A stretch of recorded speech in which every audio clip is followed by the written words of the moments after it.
All right, everybody. One Fun Guy podcast live in the studio today with my guest, Tammy Zilinski. We have a really good story to tell for you today. She's part of an incredible organization. But before we get started, guys, today's sponsor is going to be the Clubhouse Inc. If you like this sweatshirt or any of the other ones I've worn in the past, it's www.shoptheclubhs.com. So that's www.shoptheclubhs.com or the Clubhouse Inc. on Facebook here. So, Tammy, why don't you just tell us a little bit about yourself? Give us a little introduction. Sure. My name is Tammy Zilinski, and I am an area coordinator for Green Heart Exchange. We have students coming from around the world and come to live with host families. When I was a kid, I knew about exchange students. I knew that they were active. We had, they were at the schools, the public schools, and they were great. They were from all sorts of different countries. But as I grew, I'd never heard about them again. And about 7 or 8 years ago, my husband saw that it was still a thing. And so we started looking into exchange students, and it is an amazing opportunity. We have lots of cultural exchanges that happen every year, lots of things that lots of activities and fun. And it's wonderful. So I'd like to share it with everybody. Excellent. Well, we're going to do that. So, how about we start the show with how did you get involved in it? Like, bring us back to the initial, like, however many years ago that was. Like, how did you find out about it? And then how did you get involved in it personally? Okay. So we had one biological daughter and couldn't have more, and was able to do some fostering and adopting. We adopted 4 children out of foster care. And then we had another we fostered. And so we had lots of kids in our house all the time, and it was great. Well, around 2016, we realized we didn't have kids in the house, and we enjoyed having that life. And so we wanted to have more kids. And so my husband said, should we foster again? And so we were considering that, but then he came across an ad on Facebook for Green Heart Exchange. And there were kids that were coming from other countries. And he says, what do you think? And I said, I think it sounds great. It'll be wonderful. And we had been bringing kids from colleges, from a college in Chicago, Moody Bible Institute. We had students who would come over for the year and not have a place to go for Christmas or Thanksgiving. Okay. And our son and daughter knew them from another college and said, hey, Mom, can they just come and spend the holiday with us? And we said, sure. Anyway, long story short, we fell in love with intercultural activities and fun. And so when he said, what do you think? I said, yeah, I'd like that. So we hosted a couple during the summer for 3 or 4 weeks, and we don't have that program anymore. But then we got students in the fall, and that was 2017 in the fall. And by the end of 2018 school year, just before June, I became a local coordinator because I just love it so much. And I wanted to get other families involved in bringing kids over and being able to stay with them. So that's fantastic. So then let's maybe talk a little bit about how that process works. So say I want to be involved. What's my next step? Well, a family is defined in multiple ways. We have lots of different families. So you said you have a wife. So you and your wife would go to hostwithgreenheart.org. It's a website, and apply. And at that point, you have to make sure that you have a place for the student to sleep. So they need a bed of their own. They can share a room as long as it's one student of the same gender and close in age. But other than that, then you just give them 3 meals a day and make sure that they have a place to study and just be there in your family. So you do the application. There is a background check. Of course, if you're sending your child to Europe somewhere, you want to make sure that the family that's there is a good family. So we do vet the families. There's a background check, and then 2 references that are called to make sure that you are who you say you are. And then the application is a little bit detailed. You have to provide some pictures and tell about your community, tell about your family. And because, again, think of sending your child to France. You would want to know where that child is going to be.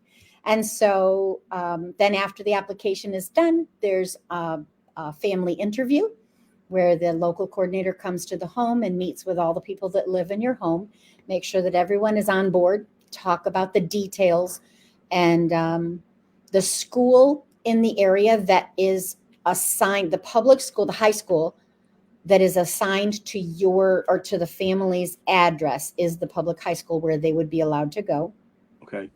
And that school has to give permission as well. So while you're doing your application, the local coordinator is talking with the school and making sure that there's room in the school. Okay, perfect. So when you apply, do you get to see because all right, let's start at this. What age are the kids at first off? The kids are 15 to 18 and a half. Okay. So they are either going into 9th, 10th, 11th, 12th, or senior bonus year. So Okay. they can come, as long as the school allows it, they can come after they've graduated from high school. The next year they can come. Okay. And once you start the application, the local coordinator can present up to 5 different students to you. Okay. So you say, my family is a skiing family. Matter of fact, I have a really cool girl right now that is a skier that wants to come to Illinois. She's from Norway. So we would present that in the program, within the online program. We'd present that girl to you. Sure. A skier, and so you'd say, yeah, maybe not. Or yeah, let's, and so Right. that's how you get to know. And you can see up to 5 at a time. Okay. So, you may have 5 and say, these 3 look intriguing. The other 2, I'm not so sure. And so the local coordinator could switch out those 2 for 2 more. Perfect. So you said Norway. What other countries are European countries, or are they like spread out, or how does that? Okay. So we have about 60 different countries. Okay. So I just tell you, basically, the European countries, we have Norway, we have Italy, France, Spain, Poland. We also have Australia, Brazil, Germany, and a whole bunch more. Okay, So, awesome. Basically, if it's a country that is not third world, okay, Right. A lot of these parents will pay for their kids to come. But then we also have 2 other programs. It's called the grants program, and there are 2 sides to the grants program. So Okay. yes, our students that are it's called the Kennedy Lugar Youth Exchange Study. I can never remember exactly, and I have to remember.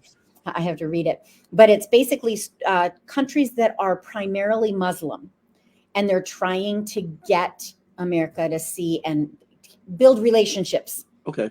Build relationships between the countries. And so those countries, our 2 students this year are from Mali and Liberia. Okay. And we've had from multiple different countries that are primarily Muslim. And then we also have the FLEX program, which is Future Leaders Exchange. And those are students basically from Eurasia. Okay. A lot of them were former Soviet Union. Okay. So again, I'm kind of new to this, and I don't want to ask questions that are, but what language barriers do they speak English or enough to understand, or how does that, or do you have to? Very good question. They have to take the LTIS test, and they have to have a certain score. I don't know exactly what the score is, but they have to be able to attend the English speaking public school without having English as a second language classes. Okay. And they have to take English class, and they have to take an American history class. And then other than that, they work their schedule however the school allows and what they need. Some of the students actually take a year off of school to come here. Like we have 2 students right now. One, his school is going to take his credits. The other one, no. He has to repeat his senior year next year. Okay. But this is an exciting experience for him. Right. Now, after that process, say the student enjoys their time in the U.S., then do they apply to permanently come here, or is that like, does that open that door for them, or is it? That's a totally different option. We have our visa that Greenheart provides is a J1 visa. And if they're a Flex or Yes student, then the American Councils and Department of State provides that J1 visa, but that visa is only for 10 months. Okay. So they come, they spend the school year, and they go home. And then if they want to get a different type of visa, they could work on other visas, but that's not with Greenheart. Okay, sure. Now, if the student comes to, say, Illinois, right, and they want to try surfing, are you allowed to take the student on vacation? Like, you take them to California or take them to Florida to get to the beach? Absolutely. We take our kids. My husband's parents live in Nevada, Las Vegas, actually. And every year we drive out to Nevada with our kids. So our kids Okay. have all seen the Grand Canyon. They've seen Hoover Dam. We even drove over to Death Valley this year so that they could, be there. We drove down to California, just crossed the border sometimes.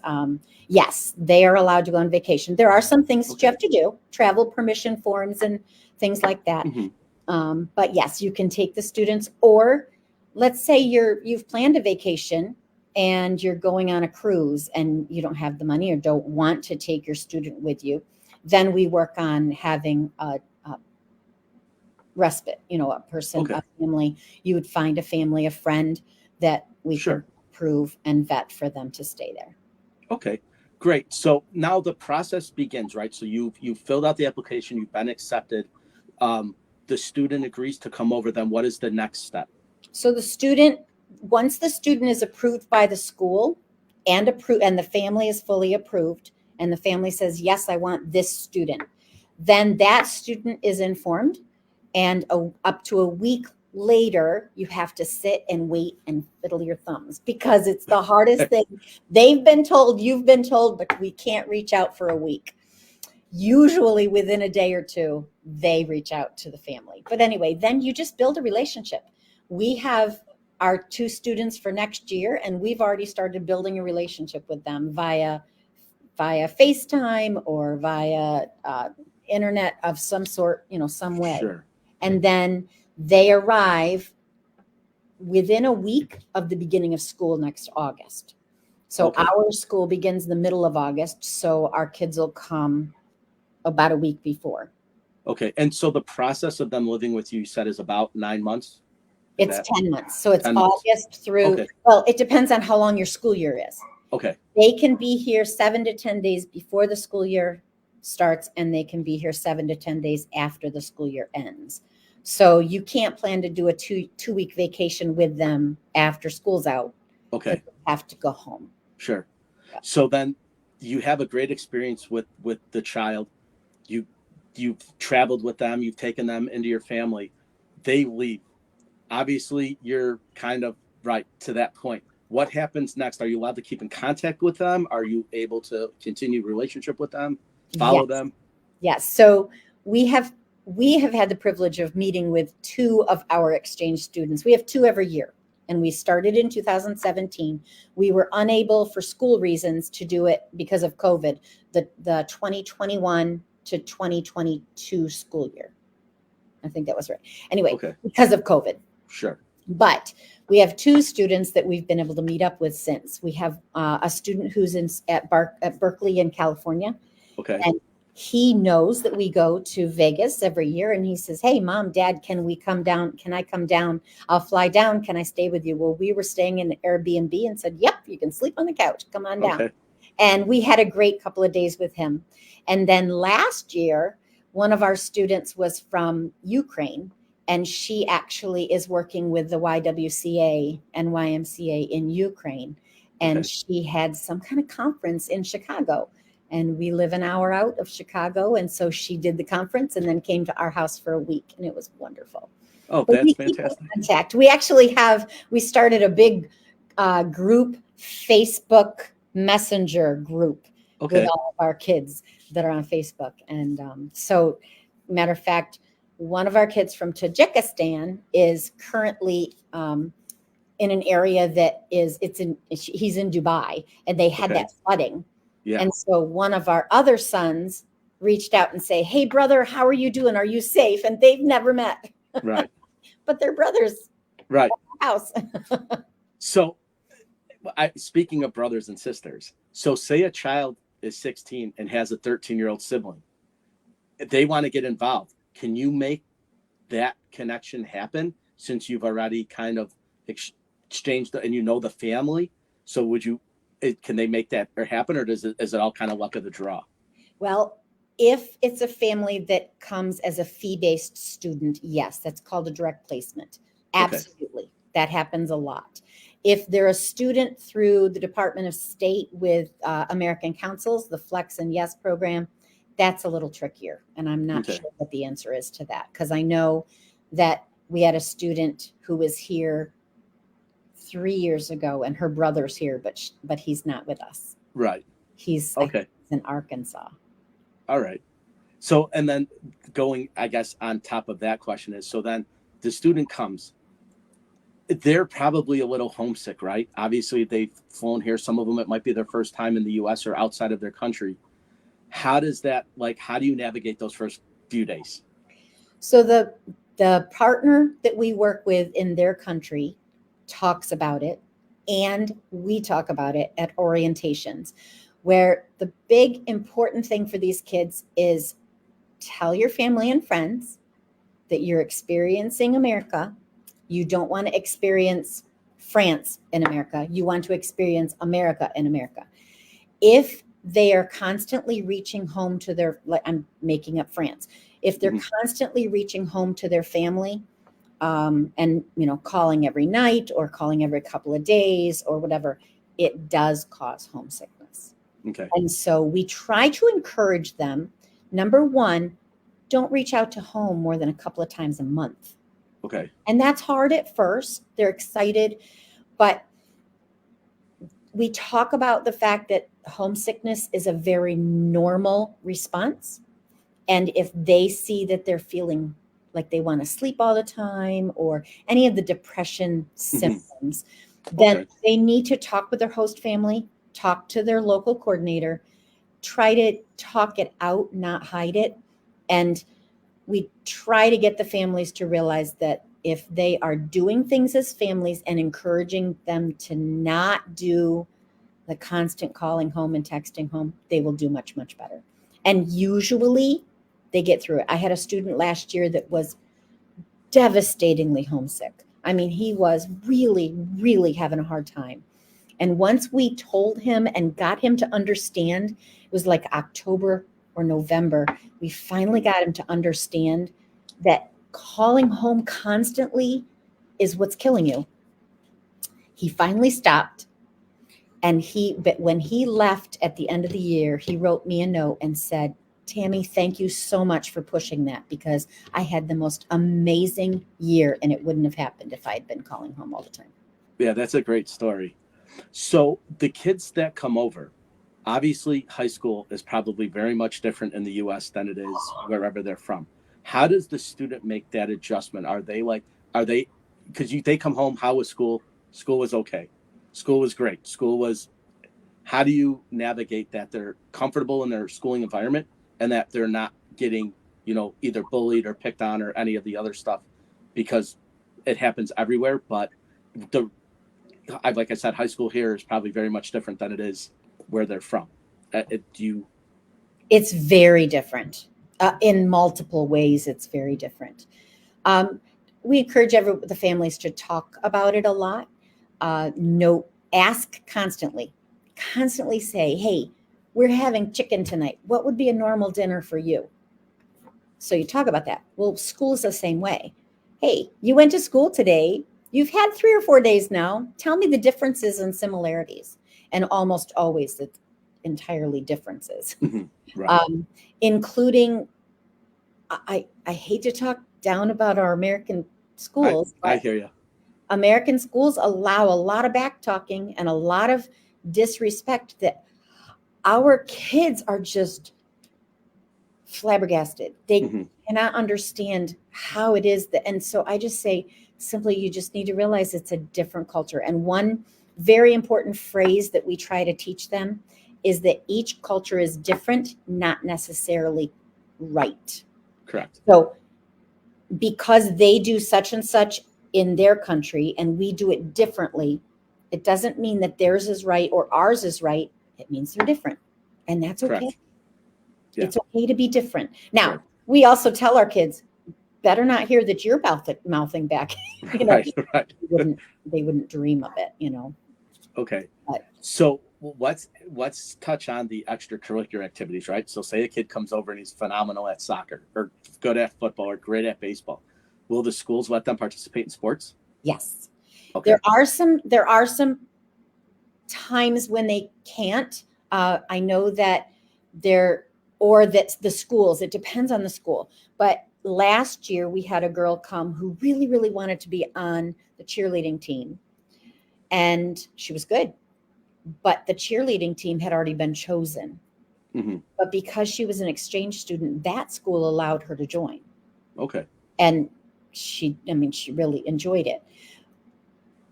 Other times the school will say, I'm sorry, we've already chosen. And it often happens with soccer. Okay. The soccer teams it's a disappointment unless the student is really, really, really good. Right. They often don't get into soccer. But okay. Football, oh yeah, those football coaches will take anybody. Yeah. And they're allowed to play. Now they have to pay the fees just like anybody else. Okay.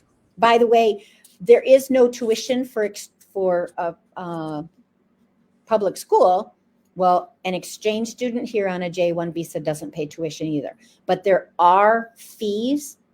Okay. And the student is responsible for those fees, not the host family. Okay.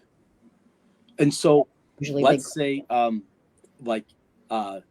dating, right? Or they have their how does one navigate that? Like it's obviously the question that I'm sure most people would want to know. Like you have a 15, 16, 17-year-old, they get to high school, they meet a girl, like how does that We highly discourage it. Okay. They are allowed, but it's highly discouraged. There are certain things that they're not allowed to do. And right up front in the orientation, we tell them they are not allowed to smoke. They're not allowed to drink. They're not allowed to do illegal drugs. They're not allowed to have, I don't know if I'm allowed to say this, but they're not allowed to have sex. They're not allowed to drive. They're all these different things. Okay. And so in that conversation, we say, listen, if you're dating, you're going to ruin your experience because then all of a sudden it's not, I am getting to know America and getting that experience. It's all of a sudden I'm getting to know that person. Right. And so we discourage it. We do not, we let the host families decide how it's going to happen, whether they allow it or not. It's up to the host family, but we tell the host families we discourage it as well. Sometimes there's not a whole lot you can do. Right. So what about like other things, right? So say they've never experienced a concert before, or they've never experienced like music and they go and they say, I love the drums or I love the guitar or I want to play this instrument. Are they allowed to do that? Can you enroll them in Absolutely. like other? So kind of like outside of school though, like, so say like, like School of Rock's a big one, right? So the music program at a high school, they say, listen, unfortunately we don't have one, but they're like, I really want to play the guitar.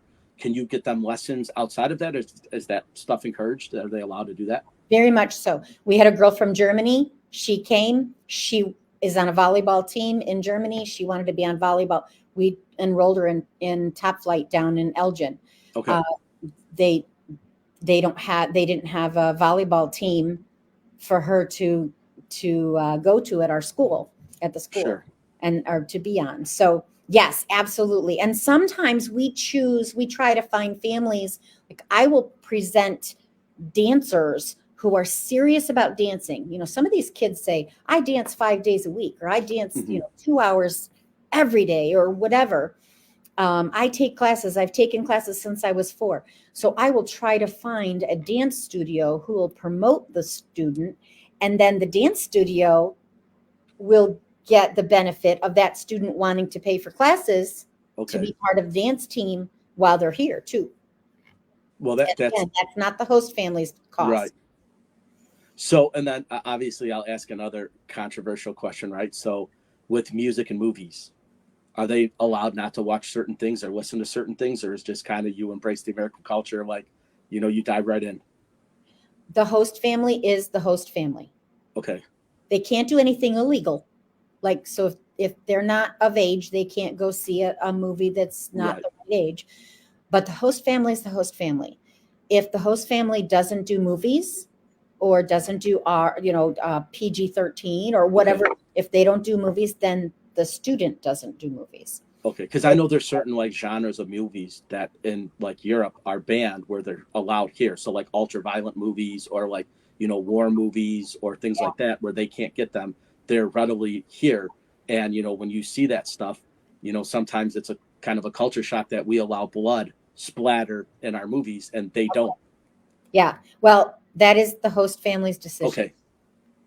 And that would be the same with music and lyrics and correct. what they listen to is correct. Now we, of course, are going to encourage them to not do anything that's going to cause. I mean, right. If it's going to be R-rated, they're not supposed to be old enough to go. Then they can't. But when we're doing the vetting of the families, of course, we're looking for families that care about their kids. Mm-hmm. But that doesn't mean that you put a leash around them either. You can, if that is, I know I have some families that do not allow overnights.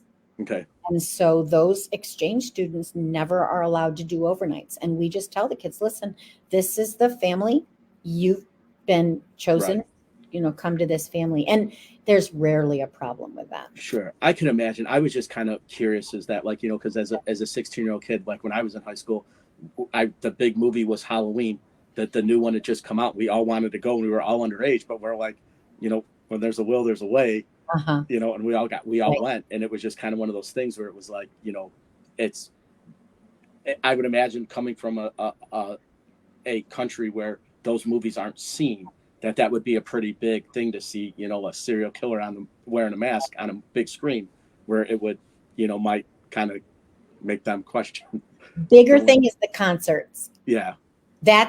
I've heard more about, I can't see this person or this group where I am. Can we please go? Right. Like here we are in Chicago and we had a student that, we're communicating beforehand. And he says, can we go to Dallas to go to such and such a concert? It's like, no, right. we're not flying to Dallas to go to a concert. And they're not allowed to fly alone. They're not allowed to travel alone. So. Yeah, and that's kind of, because obviously, we have more festivals than a lot of European, especially with music, right? So you could see 8 or 9 bands at once here, where over there you don't usually get that environment. So you can kind of see that. You would see where like a 15 or 16 or 17-year-old kid would say, I really want to see this person because they hear all about them, but like they're way more accessible in the United States than they ever would be, especially Middle East, right? If they're coming from there, that is probably a big one, because a lot of those countries don't care for our, music or our style of dress and attire and stuff like that, which is another question I was going to kind of go into this. What is it like for dress code? Are they allowed to like experience the United States dress code, or is that kind of? As a Green Heart, we don't have a rule about dress code. Okay. So again, it's the host family decides. And if the host family feels uncomfortable with what the student is wearing and talks to the student and the student says, well, this is what I want to wear, then the host family comes to the LC, the local coordinator, and says, we have a problem.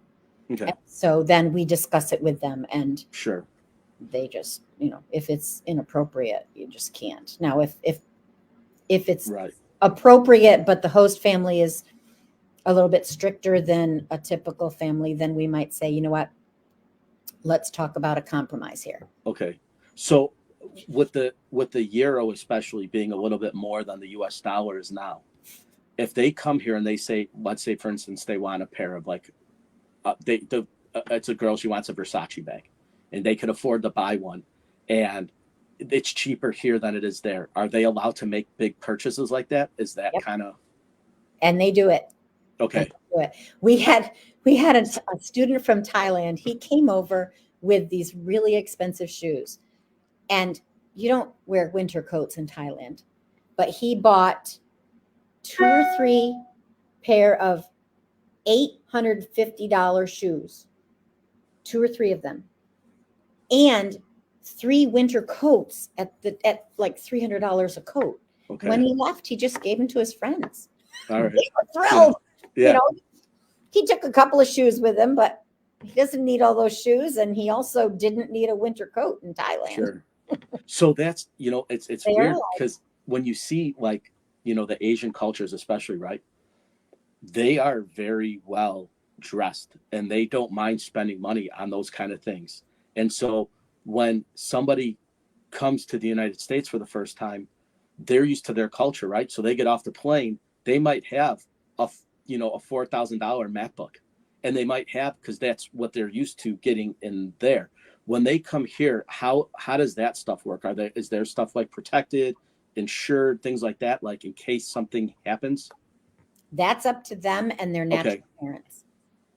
That's completely up to them and their natural parents. Okay. So back in the day when That's a problem, but yeah, so we used to have this issue at IIT when I worked there back in the day, and you would have kids they were from India and China, and it was their first time in the United States, and they would literally have their entire tuition in cash in a backpack because they didn't have credit. They didn't. Now this is 2005, so this is at the beginning of like online banking and like credit cards and stuff like that.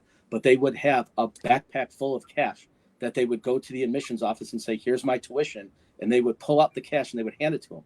Well, criminals get smart to these kind of things, right? Like they know that these kids flew into O'Hara. They're taking the train down to basically, 22nd and State, and they're walking down 33rd to get to Indiana to get to IIT, right? It's not the greatest neighborhoods, right? So these guys obviously know. So the first thing they do is look for these kids because they know they're lost. They don't travel together. They come separate. And the first thing they do is they run and they grab their backpacks and they take off because they know there's cash in there, and a lot of it. And we had a lot of issues with that.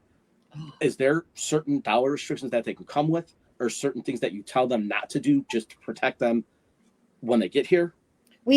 I know that their partner encourages them to not bring a lot of cash, but our kids do come with $300-$400 worth of, not Okay. thousands like you're talking about. Right. But they come with credit cards and debit cards now. Okay. A lot of that. The other thing is, as far as their getting off the airplane, the host family is to be We'll there get at them. the Correct. airport waiting for them. Right. And I don't know if you've seen on Facebook or other places where they've got this big poster and a flag or a bunch of flowers or something. Welcome, Eva, or whatever. Right. So let me ask this. So say you get an older child, like say like 17, 18, and they come here and they fall in love with the U.S. Are they allowed to start the process of getting a student visa so when they know they can leave, they can come right back? Are they allowed to start that, or do they have to wait until they leave to do it? Start. Okay. Start if they want to. That's all with their parents. Our first year, we had 2 students. One of them was from China, and he came over here on a J1 visa. And by the time he left, he knew that he already had his F1 visa. He knew what school he was going to in Texas, and his mom was coming to stay with him in Texas. Yeah, so that's pretty, because you would think that most of these kids would want to come here for that reason, right? Because they know it's almost like they get to see the culture, but then they can start preparing for the future. Because a lot of the universities, especially, China and the Indochinas are very good schools, right? And same with Europe, right? You have, Oxford, Cambridge, some of the best schools are over there. But for the most part, they don't have the accessibility like the United States has, right? To get to colleges that are very, very good all over the country. Mm-hmm. So there's a lot more to choose from here than there are there. So that's probably in the back of their mind, right? Knowing that they can come here and that they've already knocked on all the. Yes. Okay. There are many who try to come back for college, for university. Sure.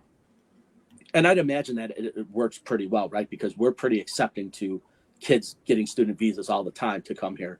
Like I said, at IIT, Depends on the country, because we have a lot of our countries are Kazakhstan and Uzbekistan and Mali and Liberia and countries like that are a little bit more closed to the desire for these kids to go to other countries. Sure. And we had, so again, kind of getting off topic, but we had a lot of students that would come from India, Euro, Asia, like Philippines, Vietnam. They would come here. They would learn our traits. They would get educated. They would go back to their home country and be predominant because they had a college. So they used that as kind of leverage to come to the United States, get their education, and go back. That was kind of the, at least at IIT, I would say it was probably 85%, foreign kids and 15% American kids that went there. It was a big, a thing with different cultures. And then, obviously that's kind of off topic, but you kind of appreciate a kid that says, okay, I can get a better education in the United States. I can get a better job in the United States. If I could at least get over there when I'm in high school, I could start applying, versus here, they're already kind of ahead of the game, by going home and telling all their friends, well, I'm going to be leaving next year because I've already enrolled and been accepted to college and I've already applied for my student visa. Yeah. Our student here one of our students that we have right now in our home is planning to come back to college in the fall. Okay. Now, when they come back, since you already have rapport with them, are they able to lean on you for stuff? Like if they Absolutely. Is that okay? Absolutely. And that would probably make them feel more comfortable, right? Especially if their parents can't come with them. Right. Yeah. Okay. Yeah. That would make them feel more secure. Sure. And make the parents feel secure knowing that there's somebody over there that cares, and they're not necessarily going to be in the same state. He'll be out east, sure. But they'll know we're right here. And, we'll help however we possibly can. So if you ever run into a situation where a student actually falls in love with the United States and does not want to go back, to the point where they're not that they I don't want to say run away, but do they try to get to the point where they know that their country is not great and America is? Does that ever happen? Not that I'm just kind of curious. I haven't heard any stories where they've come and actually changed their citizenship. Okay. I do know that there are many, many, many who come back for school. Sure. But the kids that are their grant students that I told you about, the Flex and Yes students, those students have an obligation to go back and stay in their country for 2 years. Now they can come before they spend the 2 years. Most of the countries will allow them to come back and come to university. But then once they're done, they're obligated to go back and spend 2 years in their home country. Sure. Now, the student comes here, they absolutely love it. They convince their parents that they should move to the United States. Does your organization help them do that? Or is that completely separate? They have to go on their own to do that? Yeah. Our organization only works with them for the 10 months. Here. Okay. Yeah. So, because you'd imagine that a 15 or 16-year-old kid that comes here and sees America for the first time and says, this is awesome, and is I got to come back, or I want to live here, would probably start that, ball rolling relatively quickly if they know that when they get here. While we're talking, we also do the other way. Okay. So we have kids that leave America and go to other countries. Okay. And so we have that program as well. We also have students that if they want to go to some of these countries that are Muslim or countries that are Eurasia, that are from former Soviet Union, there are scholarships that pay full ride for that. So that's something that they could check with me. Sure. Talk with me about, and I could hook them up with the right places. But yeah, and then obviously that depends on where you pick in the world too, right? Obviously, you can't go to a certain country list. There's a certain list that they would have. It's like flying, right? Don't visit this country because they're on the red, So what it is we're a company called a partner, Green Heart Exchange. There are lots of other partners in America. Okay. Then there are partners in these other countries, and we work partner to partner. Okay. So that's how it is with the fee-based students. The Flex and Yes students, I'm not sure exactly how that works, but there's a list of maybe 15 countries that they can go to. It's not open. Okay. Now, just out of curiosity, I know you mentioned travel, right? Mm-hmm. So say you had a vacation planned to Canada or Mexico. Are they allowed to travel with you, even though you would need a passport to get there? As long as they have the correct type of passport and visa. Okay. So they have to have certain, I don't need to go into detail, but there is a... I was just making sure because... Yeah, some students can, some students can't. Matter of fact, we had a student, as a local coordinator, I had a family that had 2 students. One of them was allowed to go to Mexico with them. They went to Mexico I think it was Mexico. No, it was Dominican. I don't know. It was somewhere. Okay, right. Vacation at Christmas time. And the other one didn't have the right kind of visa to be able to go. Passport visa. So we took him with us. Okay. We went to New York City And Oh. so he went with us just for, to have fun. And so because he couldn't go. And some host families also will pay the whole ride, and then other host families will tell them ahead of time, hey, we're planning to go to Dominican Republic or wherever, and this is how much it'll cost. If you want to join us, you're welcome to, but your parents will have to pay for it. Okay. A lot of host families will say, no, I'll just pay for it. So that's something you negotiate and work on and talk about. Okay. Now, the stuff that they acquire in the U.S., are they allowed to bring that back with them? Yeah, but they have to pay for the extra suitcases. Okay. And that's a problem every year. I have a storage room right over there, and it still has clothes that these kids couldn't take with them and all sorts of things. So anyway, yeah, it is one of the funny things that happens every year where they don't realize Right. how quickly they have gathered stuff. Right, exactly. And you talked earlier about buying the Gucci bag or buying the whatever extra things. Well, they have to include those in that suitcase. They have their own clothes that they want, but now they've bought all this stuff for their family. Sure. Yeah. And the process is the same, right? So if you spend a certain amount of dollars, you have to declare it with customs to get it over, right? So they have to follow all the. I'm sure they do. Because they're just traveling. Right. The airplanes don't care why you're here. Yeah, exactly. So when they're doing all that in customs, they don't care either. They just, yeah. So the kids do find out that their suitcases are usually overweight and that they have to call home or they have to leave things behind. Or sometimes kids have boxed it up and their parents pay for it to be sent home. Shipped back. That makes sense too. I mean, it depends on what it is, right? Obviously, if it's expensive and they got a deal on it, or they, are able to.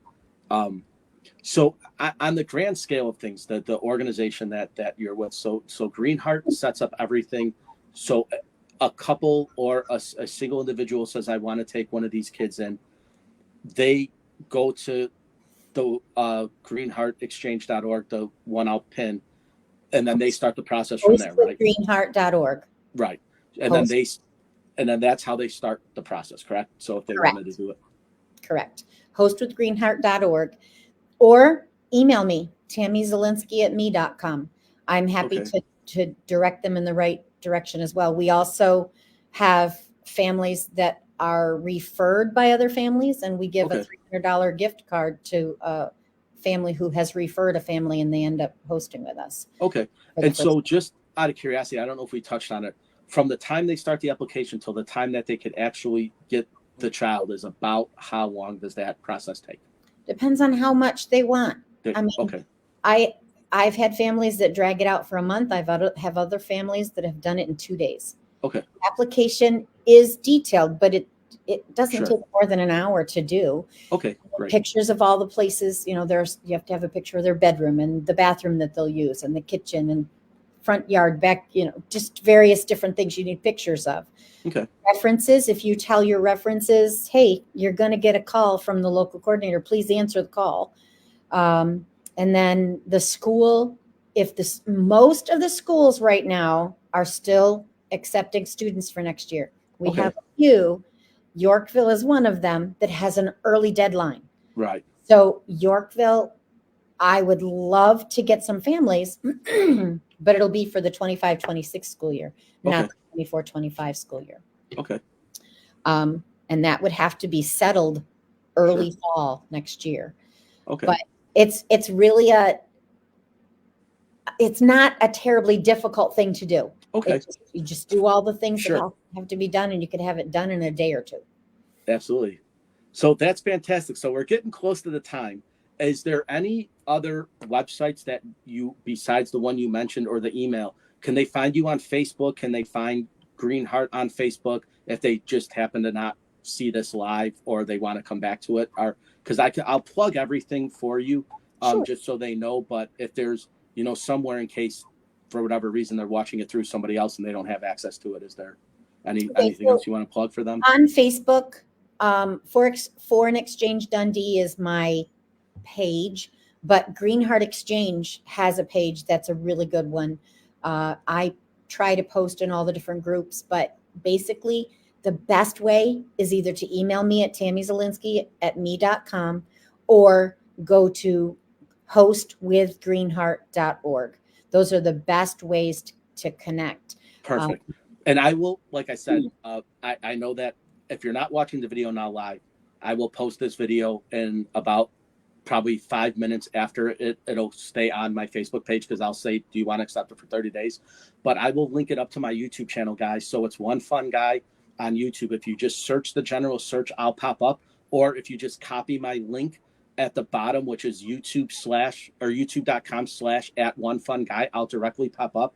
This video will be up there in about 45 minutes once it uploads in, and I will have all the links and all the descriptions on that video posted there, so everybody will be able to see it. You can find it there, and then I'll link the YouTube channel that I have on the link to Facebook. So I'll also share it to Instagram, and I'll also put it on I'll have to take a screenshot to put on TikTok, because you can't upload a video more than, I think, 3 minutes or 10 minutes now. So this obviously won't fit that criteria, but I'll take a short of it and I'll put it on there. So every major social media, guys, I am One Fun Guy Podcast across all the platforms. So here on Facebook, over on Instagram, on YouTube, and on TikTok, I'm One Fun Guy. If you just put it in, I know Instagram is _fun_, but if you start typing One Fun, it'll pop up. So I kind of made myself easy to find.